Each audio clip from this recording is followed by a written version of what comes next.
Army chief को भी जानता हूं, आईएसआई के चीफ को भी जानता हूं, मैं मुख्तदरा को भी जानता हूं। वापस फौजी बन जाओ, जहां से निकले वही खड़े हो जाओ। मैंने सियासत में हिस्सा लेना है या नहीं, मेरा दावा आपके खिलाफ यह है कि तुमने सियासत में हिस्सा लिया है, उसके बाद तुम पाकिस्तान के फौजी नहीं रहे कि मेरे ऊपर तुम्हारा एहतराम लाजिम हो। और तुम अगर वर्दी पहनकर मुझ पर कोई रौब डालने की कोशिश करते हो तो मैं आपको बताना चाहता हूं, तुम्हारा किरदार पाकिस्तान को तोड़ने में है, पाकिस्तान को बनाने में नहीं है। तुम्हारे किरदार ने हमारी नाक काटी थी। फिर कहता है कि इलेक्शन के हवाले से फौज का कोई रोल नहीं, कोई रूल्स नहीं है कि फौज सियासत में बात करे।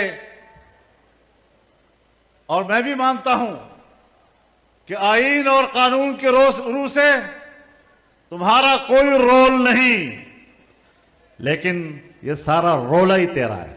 अस्सलामुअलैकुम नाज़रीन कराम, आपको मुकम्मल वीडियो दिखाते हैं। मौलाना फजल रहमान ने एक मरतबा फिर जलसे में खड़े होकर तमाम हदें पार करके रख दी। मौलाना फजल रहमान का कहना था कि सियासत में तुम्हारा कोई किरदार नहीं होना चाहिए।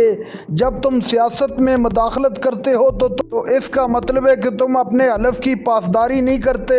उसके बाद तुम्हारा एहतराम मुझ पर फ़र्ज़ नहीं है। मैं जिस तरह चाहूँगा फिर बात करूँगा, फिर आप पर तनकीद भी होगी। आप ये वीडियो देखिए, फिर इस पर डिटेल में बात करते हैं। मैं भी बताना चाहता हूं कि आईन में, कानून में, रूल्स में कोई रूल्स नहीं है कि फौज सियासत में बात करे।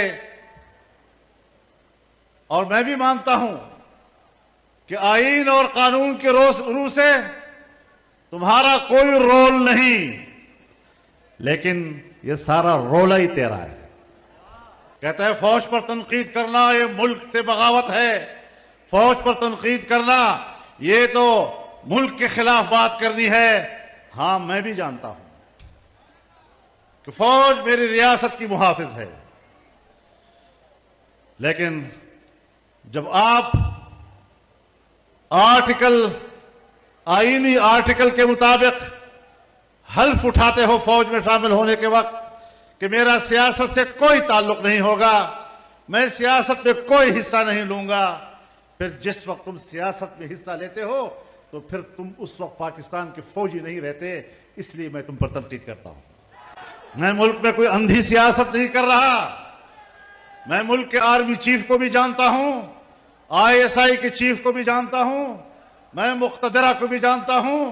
मैं 40 साल से ज्यादा अरसा पाकिस्तानी सियासत से वाबस्ता रहकर किस चीज से अब नावाकिफ हूं कि तुम मुझे सफाई दोगे कि मैंने सियासत में हिस्सा लेना है या नहीं।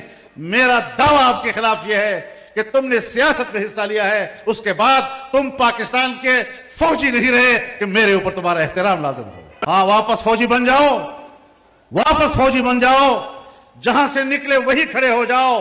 मैं आपके शाना बशाना खड़ा हो जाऊंगा। या तुमने मुझे नहीं पहचाना या मैंने तुम्हें नहीं पहचाना, लेकिन मुझे पूरी तरह इत्मीनान है कि मैंने आपको ठीक समझा है। मुझे आपके बारे में अपनी राय देने में कोई किसी किस्म का तरद्दुद नहीं है। पाकिस्तान के क़याम में तुम्हारा कोई रोल नहीं। पाकिस्तान को पाकिस्तान के हिंदुस्तान के मुसलमानों ने बनाया, अवाम ने बनाया, कुर्बानियां दी और उन कुर्बानियों के नतीजे में पाकिस्तान बना है।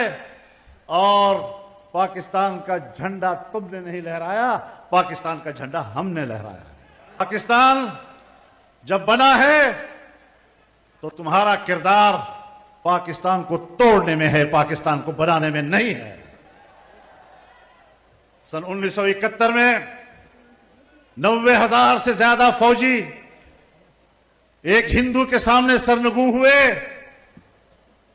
तुम्हारे किरदार ने हमारी नाक काटी थी।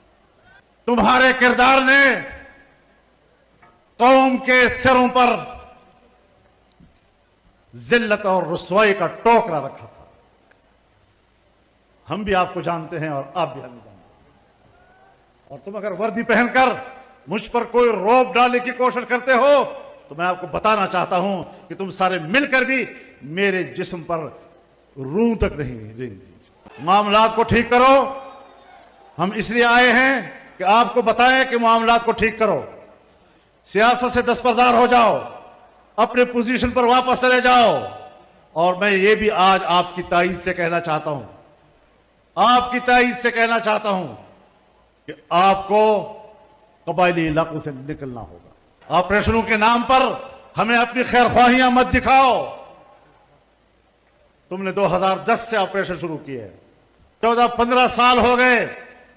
हमें अमन देने के नाम पर कबाइल को तबाह बर्बाद कर दिया, कबाइलों की इज्जतों को तबाह बर्बाद कर दिया, कबाइल के शमले तुमने गिरा दिए, कबाइल की पगड़ियां तुमने उछाल दी।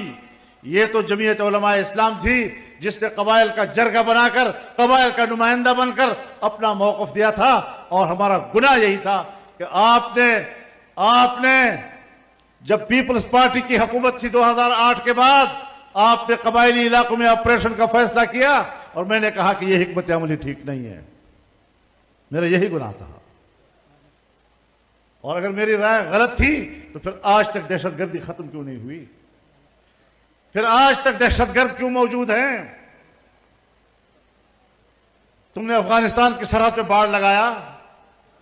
खुद बाजवा साहब ने मुझे कहा कि अब हमने बाढ़ लगा दिया है, कोई शख्स न उधर जा सकेगा न इधर आ सकेगा।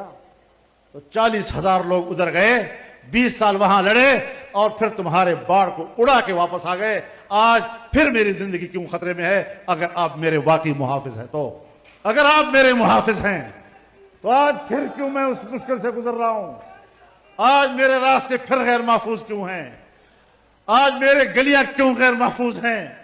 आज मेरे मुल्क के शहरी क्यों गैर महफूज हैं? तो इसका माना यह है कि हमने आपके ऑपरेशन के हवाले से जो उस वक्त तहफ़्फ़ुज़ात दिए थे वो ठीक थे, और आपने जो हमें अमन अमान का इत्मीनान दिलाया था, तुम अपने दावों में गलत साबित हुए हो। आपने फाटा इंज़माम का फैसला किया, मैंने हर फोरम पर दलाइल दिए, मैंने पार्लियामेंट में दलाइल दिए, मैंने तुम्हारे साथ मखसूस मीटिंगों में दलाइल दिए कि तुम इंज़माम का फैसला करना गलत कर रहे हो, ये इस वक्त सही नहीं है, आपको मुश्किलात पेश होंगी, अफगानिस्तान के साथ मामलात बनेंगे।